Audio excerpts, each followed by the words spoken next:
Clip number 802. اس clip میں قرآن پاک کی سورہ طٰہٰ کی آیت نمبر 7 سے 9 تک کی تلاوت، ترجمہ اور تفسیر قرآن صراط الجنان آپ سماعت فرمائیں گے.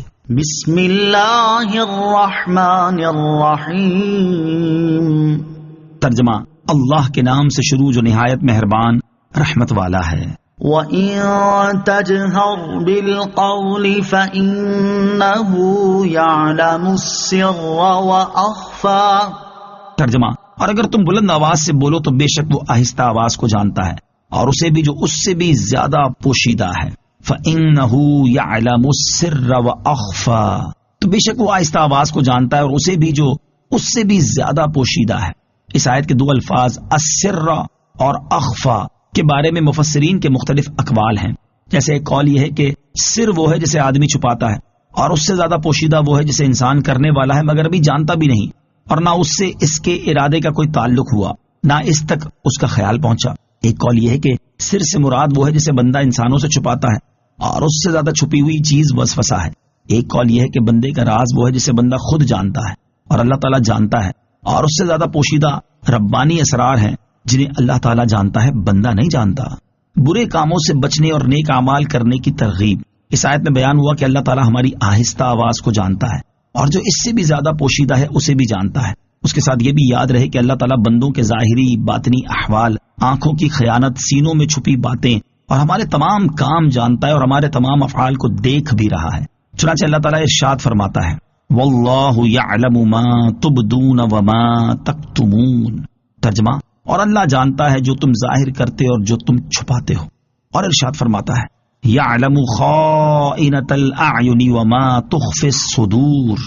ترجمہ: اللہ آنکھوں کی خیانت کو جانتا ہے اور اسے بھی جو سینے چھپاتے ہیں. اور ارشاد فرمایا اعملوا ما شئتم انہ بما تعملون بصیر. ترجمہ: تم جو چاہو کرتے رہو، بے شک وہ تمہارے کام دیکھ رہا ہے. ان آیات میں ہر بندے کے لیے تنبیہ ہے کہ وہ خفیہ اور اعلانیہ، ظاہری اور باطنی تمام گناہوں سے پرہیز کرے، کیونکہ کوئی ہمارے گناہوں کو جانے یا نہ جانے اور کوئی انہیں دیکھے یا نہ دیکھے، لیکن وہ اللہ تعالیٰ تو دیکھ رہا ہے جو دنیا میں کسی بھی وقت اس کی گرفت فرما سکتا ہے، اور اگر اس نے دنیا میں کوئی سزا نہ دی تو وہ آخرت میں جہنم کی دردناک سزا دے سکتا ہے. نیز ان آیات میں نیک اعمال کرنے کی ترغیب بھی ہے کہ لوگ اللہ تعالیٰ کی رضا کے لیے کوئی نیکی چھپ کر کریں یا سب کے سامنے. اللہ تعالیٰ اپنے فضل سے انہیں اس کی جزا عطا فرمائے گا. بلند آواز سے ذکر کرنے کا مقصد ابو سعید عبداللہ بن عمر رحمۃ اللہ تعالی نے تفسیر بیضاوی میں اس آیت میں مذکور لفظ قول سے اللہ تعالیٰ کا ذکر اور دعا مراد لی ہے، اور فرمایا کہ اس آیت میں اس پر تنبیہ کی گئی ہے کہ ذکر و دعا میں جہر اللہ تعالیٰ کو سنانے کے لیے نہیں ہے، بلکہ ذکر کو نفس میں راسخ کرنے اور نفس کو غیر کے ساتھ مشغول ہونے سے روکنے اور باز رکھنے کے لیے ہے.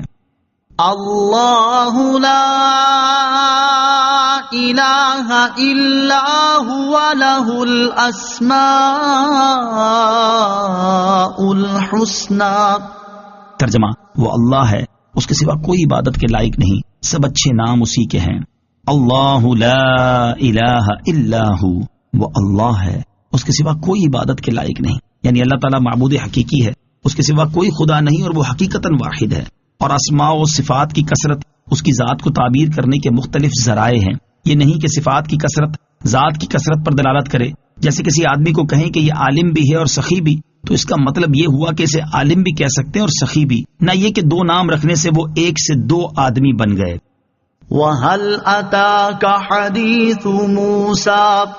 ترجمہ: اور کیا تمہارے پاس موسیٰ کی خبر آئی؟ وَهَلْ أَتَاكَ حَدِيثُ مُوسَىٰ، اور کیا تمہارے پاس موسیٰ کی خبر آئی؟ اس سے پہلی آیات میں قرآن مجید اور نبی کریم علیہ الصلوۃ والسلام کا حال بیان کیا گیا، اور اب یہاں سے انبیاء کرام علیہ الصلوۃ والسلام کے حالات بیان کیے جا رہے ہیں تاکہ اس سے حضور پرنور علیہ الصلوۃ والسلام کے دل کو تقویت حاصل ہو.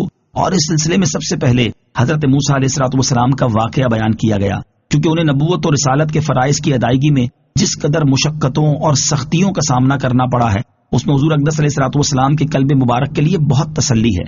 چنانچہ یہاں حضرت موسیٰ علیہ الصلوۃ والسلام کے اس سفر کا واقعہ بیان فرمایا جا رہا ہے جس میں آپ علیہ الصلوۃ والسلام حضرت شعیب علیہ الصلوۃ والسلام سے اجازت لے کر مدین سے مصر کی طرف اپنی والدہ ماجدہ سے ملنے کے لیے روانہ ہوئے تھے.